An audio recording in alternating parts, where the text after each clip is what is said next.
Hey guys, welcome back to Fantasy Baseball Picks and Bets presented by Prize Picks on the Mayo Media Network. I am Garion Thorne, and we are breaking down everything you need to know for Tuesday, April the 6th in the 8-game featured slate over at DraftKings. Going to also talk some bets, but first, before we get to any of that, we are talking Prize Picks, because if you head on over to prizepicks.com, the presenting sponsor of this show, you can have some fun with a little bit of kind of mano-a-mano fantasy. You don't have to worry about everyone else out there. You don't have to worry about 10,000 entrants or anything like that. It is you against the house, and it's pretty fun. I've been playing a lot over at Prize Picks so far during the MLB season, and I've got a couple picks I feel pretty good about for tomorrow's slate. So let's get started after I let you know that if you use the promo code MMNMLB, you will get a first deposit match bonus of up to $100. So make sure you take advantage of that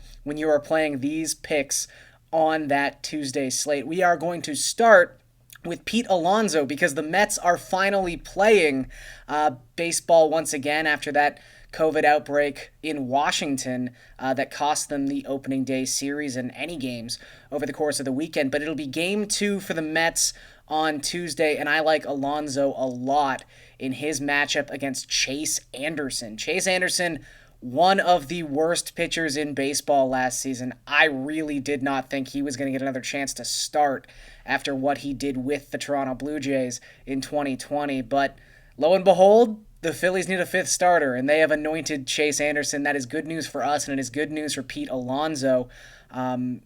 Just ridiculous numbers last season for Chase Anderson. 16.2% of his batted ball events were barrels. That was bottom 1% in baseball among pitchers.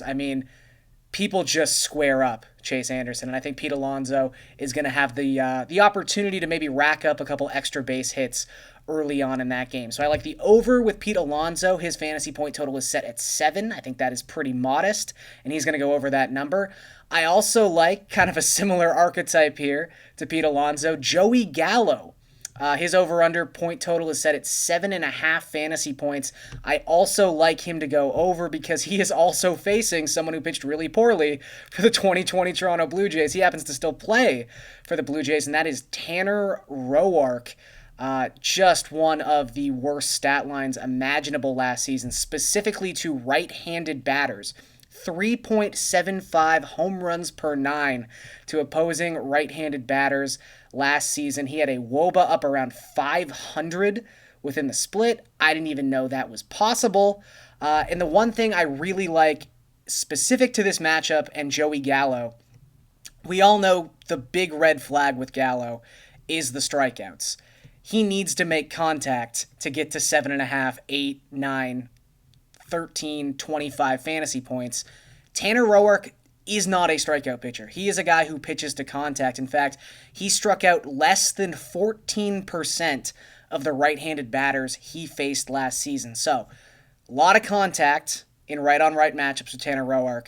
And generally, when righties made contact against Tanner Roark last season, that contact left the ballpark. So I really think Joey Gallo is in a great spot, and that 7.5 number looks really, really enticing for the over. So those are the two guys I like the most tomorrow on Prize Picks. And again, that is promo code MMNMLB to get your deposit bonus, your first deposit bonus, get it matched up to $100. So make sure to use that promo code at checkout. All right, let's get to that 8-game featured slate on DraftKings for Tuesday, April the 6th. Kind of have to start right at the top. This is a very peculiar slate in the sense that we get a little opening day and we get a little 5th starter action just with how the schedule is broken down so far. So unlike opening day, we've only got a couple of aces going to the mound, but unlike opening day where it was all aces, we've now got those aces mixed up with some really, really bad pitchers at the low end of the salary spectrum, some absolute gas cans. So this feels like a slate where you might need to pay up for 2 pitchers. I'm not saying you're going to have to pay up both guys over $9,000, but there are 4 pitchers above $9K on Tuesday's slate. Yu Darvish comes in at 10,000, Clayton Kershaw at 9,500, Lucas Giolito at 9,300, and Tyler Glasnow at 9,100. Really wanted to focus on Glasnow for a second because I was all over Glasnow on opening day. I loved him on that Thursday slate. He pitched really well. Unfortunately, Tampa Bay, Kevin Cash, I kind of have Kevin Cash PTSD if I'm being honest, pulled him after I think it was 77, 78 pitches, which, not specific to Tampa Bay by any means. A lot of these starters have not been working deep into ball games this early in the season, but it feels like if anyone's going to keep being very conservative with pitch counts, it's going to be Kevin Cash and it's going to be the Tampa Bay Rays. So I get the sense, especially with how Darvish and Kershaw struggled in their first starts of the season, I think many people are going to be gravitating towards Glasnow. And while, again, I love Glasnow in season long, Glasnow plus 950 to win American League Cy Young, one of my favorite bets on the DraftKings Sportsbook coming into the season, I think he's going to be too popular on tomorrow's slate. And again, that's not to say he's going to pitch poorly or he isn't someone who is, validated in having a very, very high ownership. But if everyone's going to be using Tyler Glasnow, I think there's an opportunity to pivot to Lucas Giolito, who's in maybe a better spot. I mean, Boston definitely broke out of their slump on Monday night. They put up double-digit runs against the Rays. So, we know the Red Sox have the potential to be a very potent offense. Seattle, I have more questions, and I think it's a really, really good matchup for Giolito, especially if you look Seattle through the first 3 games of the season. They have the highest combined swinging strike rate and called strike rate in the American League, up over 32%. So a lot of strike calls, a lot of swings and misses when it comes to that Seattle Mariners lineup. And Lucas Giolito is someone who can definitely rack up the strikeouts. You go back to the beginning of 2019, Giolito has a 32.9% strikeout rate. That is the 4th highest qualified mark in all of baseball. So I think the fact he's $200 more, I think the fact that Glasnow has, I don't want to say hype, but Glasnow coming off a great start, kind of validating that jump everyone was expecting him to take in 2021. Still a little too cheap. At least he's over 9K this time. He was a real value on opening day, but I think everyone's going to be on Tyler Glasnow. I would make the pivot to Lucas Giolito, who obviously has just as much upside.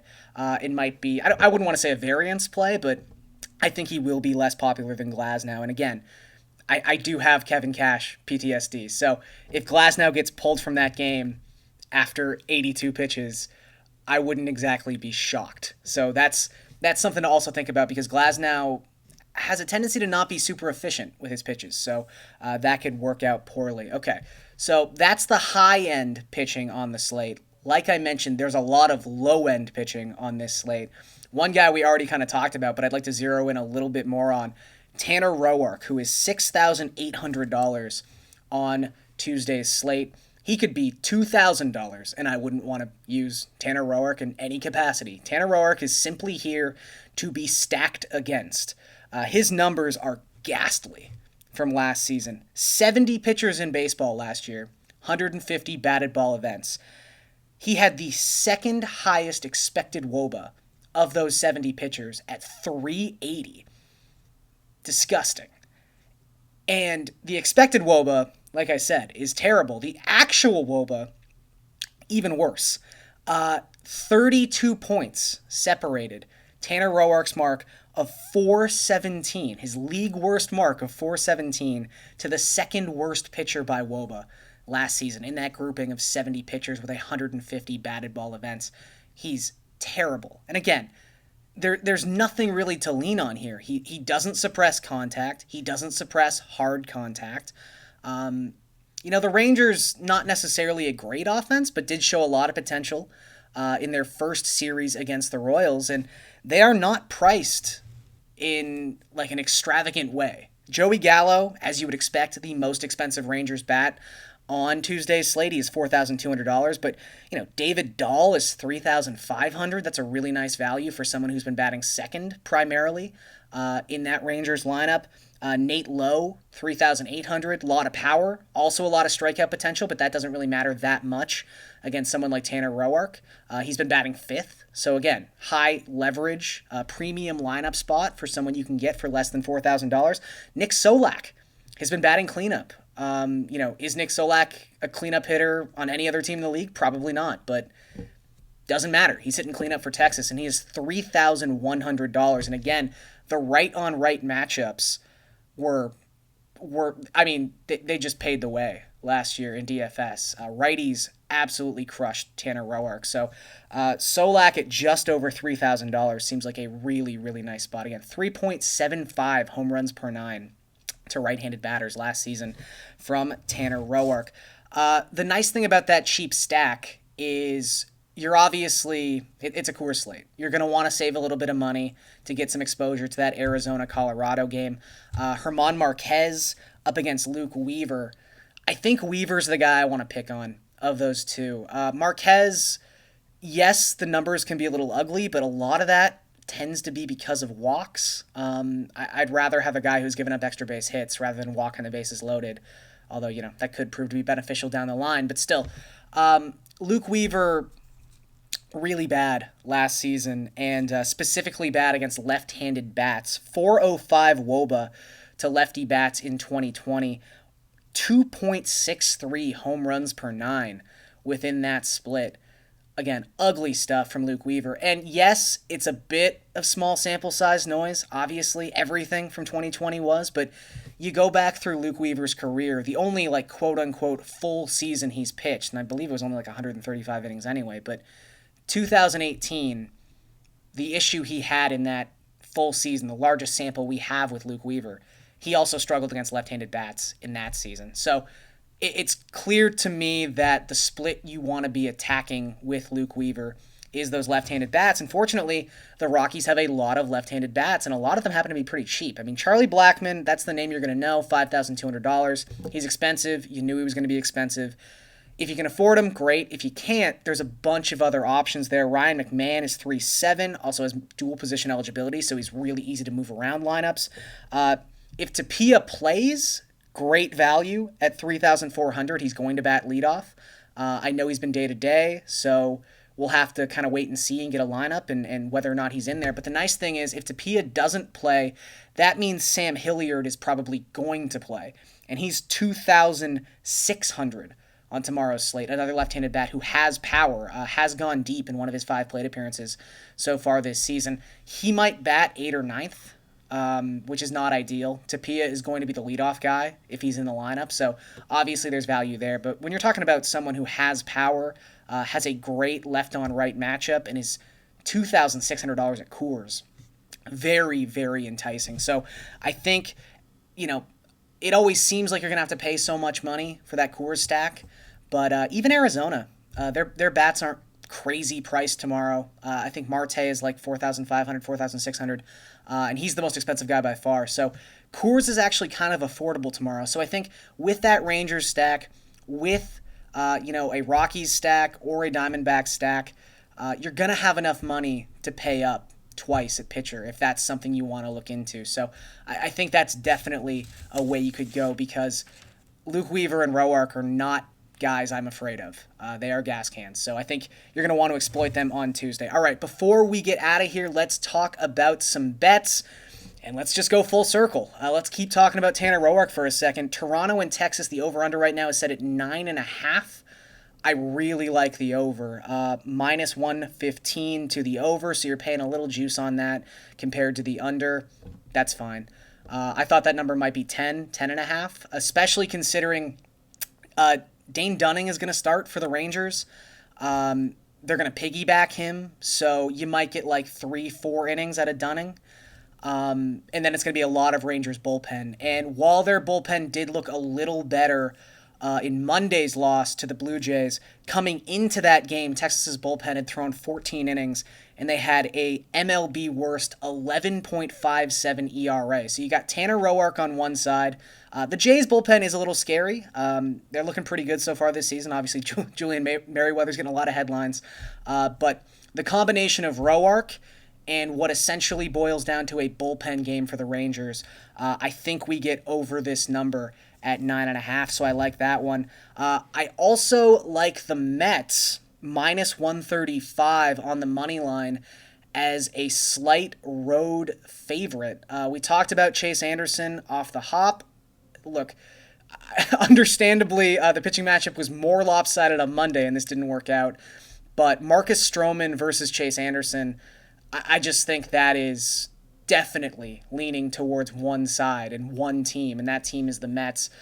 Chase Anderson, I do not trust. I think he's just done.